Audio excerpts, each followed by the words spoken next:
Esther, chapter 4, verses 12 to 14, mga kapatid. Nang matanggap ni Mordecai ang sagot ni Esther, ganito naman ang kanyang pinasabi. Huwag mong aakalaing dahil nakatira ka sa palasyo ay ikaw lamang ang makakaligtas sa lahat ng mga Hudyo. Kapag ipinagwalang bahala mo ang pangyayaring ito, tiyak na may magliligtas din sa mga Hudyo, ngunit malilipol ka at ang iyong angkan. Anong malay mo? Baka nga napunta ka riyan para maging kasangkapan sa ganitong pagkakataon. Mga kapatid, ang mga pangyayaring ito sa buhay ni Reyna Esther, dating ulilang Hudyo na naging reyna ng Persia sa panahon ng pamamahala ni Haring Xerxes I, noong panahon ng 485 hanggang 465 bago kay Kristo, ay nagpapaalala sa atin tungkol sa ilang katotohanan sa buhay ng tao. Una, ang tamang lugar at tamang pagkakataon mo ay galing sa Diyos. Hindi dahil maganda ka, hindi dahil matalino ka, hindi dahil may talento ka, o hindi dahil nagsikap ka, kaya mo narating ang kinalalagyan mo ngayon. Kaya kadalasan, sa rurok ng tagumpay, ipagsisigawan mo, deserve ko to, kasi nagsikap ako. Kaya dapat lang na magpakasasa ako sa pagsasaya. Dapat lang nanamnamin ko ang matamis na katas ng aking tagumpay. Deserve ko to talaga. Opo. Alin?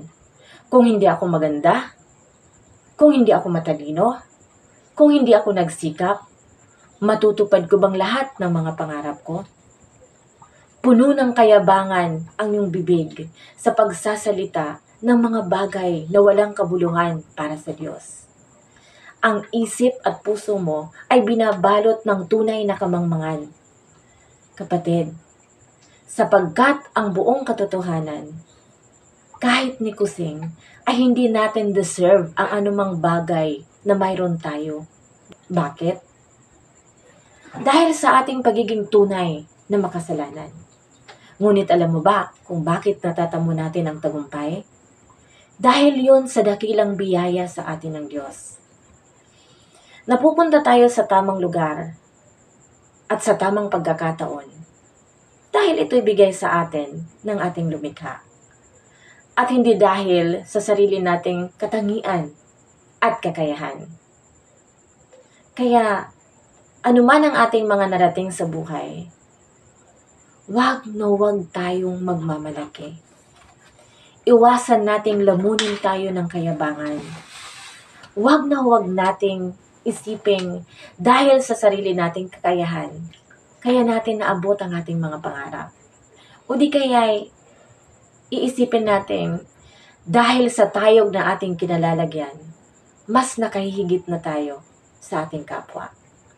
Bagkus kapatid, isipin natin ang bawat tamang lugar at tamang pagkakataon ay bigay sa atin ng Diyos, sapagkat yun naman talaga ang buong katotohanan. Iniligay niya tayo sa tamang posisyon, sapagkat ibig niyang may gawin tayo para sa Kanya.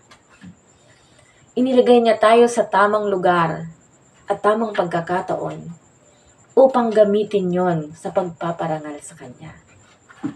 Roma, chapter 8, verse 28, mga kapatid. Alam nating sa lahat ng bagay ay gumagawa ang Diyos para sa ikabubuti ng mga nagmamahal sa Kanya. Silang mga tinawag ayon sa Kanyang layunin. Kapatid, kung ang tamang lugar at tamang panahon mo ang nagdala sa iyo sa tagumpay ng pag-awit, ng pagiging isang magaling na mananayaw, pagiging isang magaling na atleta, o pagiging isang magaling na mangangaral o guro, umawit ka, sumayaw ka, mangaral ka, at magturo ka para sa ikaluluwalhati ng Diyos. Ibig kong sabihin, kapatid, Anumang talentong ibinigay sa iyo ng Diyos ay gamitin mo para sa ikapupuri ng ating Diyos na buhay. Gamitin mo ang lahat upang ituro sa iyong kapwa ang mga mabubuting aral ni Jesucristo at ipakilala siya bilang ating Panginoon at tagapagligtas.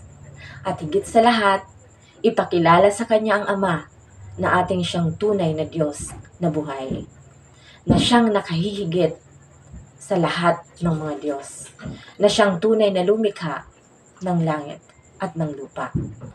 Sapagkat inilagay ka ng Diyos sa posisyon mo, hindi para sa sarili mong kapakanan, kundi upang pagsilbihan siya nang mapalawak pa ang kanyang kaharian dito sa lupa. Mag-ambag ka, kapatid. Lahat tayo ay may magagawa kung nanaisin natin ang tunay na kaligtasan. Kagaya na rin na Esther, ginamit niya ang kanyang tamang panahon at ang kanyang tamang pagkakataon para sa isang pinakadakilang misyon. At yun ay ang iligtas ang kanyang bayan mula sa pagkalipol. Maging kapalit man ito ang kanyang buhay. Kapatid, maging katulad sana tayo na rin na Esther, na handang ibigay kahit ang buhay kung ito ay para sa Diyos. Pangalawa, sa oras ng pagsubok, asahan mong naroon palagi ang Diyos. Deuteronomy chapter 31, verse 8, mga kapatid. Si Yahweh ang mangunguna sa iyo, sasamahan ka niya, hindi ka niya bibiguin o pababayaan man, kaya't huwag kang matakot ni panghinaan ng loob. Tama, kapatid. Sa oras man ng pagsubok, hindi tayo kailanman iniwan ng Diyos. Nandyan lang siya palagi nakatingin sa atin. Gumagawa siya ng mga bagay na minsan ay napakahirap arukin ng ating mortal na isipan.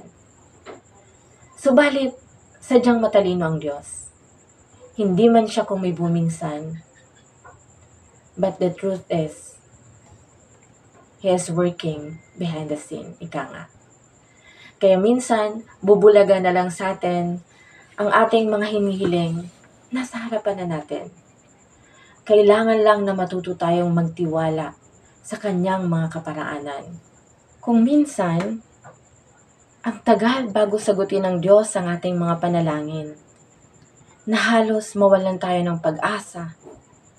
Subalit, lahat ng yon ay isang proseso na tunay na magpapatibay sa atin at lubusang magbubukas ng isang panibagong buhay na puno ng pananampalataya at pag-asa. Ibig sabihin, kapatid, kung hindi pa man dinirinig ng Diyos ang ating mga panalangin, yun ay dahil may sinusubok pa siya sa atin. Alam mo kasi, kapatid, yung mga pagsubok na yan, yun ay daan ng Diyos upang mas lalo pa tayong maging malapit sa Kanya. Ganun niya tayo kamahal. Kaya sa oras ng mga pagsubok, dapat mas lalo tayong hindi bibitaw sa Kanya. Mas lalo tayong dapat na maging makulit sa pananalangin. Katukin natin siya palagi. Kausapin natin siya araw at gabi ng buong puso't kaluluwa. Hanggang makulitan na siya sa atin, hanggang ipagkaloob niya ang ating mga hinihiling. Kagaya ni Reyna Esther, buong pagpapakumbaba silang nag-ayuno at nanalangin ng 3 araw, kasabay ng pananampalataya na diringgin ng Diyos ang kanilang mga panalangin. At hindi naman sila nabigo, sapagkat tapat ang Diyos sa kanyang mga pangako. Matthew chapter 7, verses 7 to 9, mga kapatid. Humingi kayo at kayo bibigyan. Humanap kayo at kayo makakatagpo. Kumatok kayo at kayo pagbubuksan. Sapagkat ang bawat humihingi ay tatanggap. Ang bawat humahanap ay makakatagpo. At ang bawat kumakatok ay pagbubuksan. Kapatid, sa oras ng pagsubok, lagi nating tatawagin ng Diyos. Ito po ang kanyang phone number. Jeremiah chapter 33, verse 3, mga kapatid. Kung mananalangin ka sa akin, tutugunin kita, at ipahahayag ko sa iyo ang mga bagay na dakila at mahiwaga na hindi mo pa nalalaman. Ako si Yahweh, ang Diyos ng Israel, ang nagsasabi nito sa iyo. Kapatid, sa oras ng pagsubok, wag tayong magtitiwala sa ating sariling kakayahan o sa kakayahan man ng ating kapwa. Sapagkat tayo'y nilikha lamang ng Diyos at limitado ang ating kakayahan. Isang karumal-dumal na kasalanan para sa Diyos ang magtiwala ka sa kapwa mo kesa sa Kanya na siyang lumalang ng lahat. Isusumpa ka niya sa oras na ginawa mo yan. Jeremiah chapter 17 verse 5, mga kapatid. Sinasabi ni Yahweh, susumpain ko ang sinumang tumatalikod sa akin at nagtitiwala sa kanyang kapwa-tao, sa lakas ng mga taong may hangganan ang buhay. Kapatid, ang tunay na karunungan sa buhay ay nakakamit kung tayo'y pinanday na ng panahon. At kasabay nito, pinakikinang tayo kagaya ng ginto hanggang maging dalisay sa harapan ng Diyos. Kaya, dapat tayong mamili. Ano bang pipiliin natin? Bad trust o good trust? Kapatid, nasa atin pa rin po ang susi. Maraming salamat po sa panunood. Naway nagustuhan niyo po ang aming Bible reflection ngayon. At sana'y abangan niyo pa rin po ang iba pang mga Bible reflection na aming ilalabas sa mga susunod na araw. Hanggang sa muli mga kapatid, maraming salamat.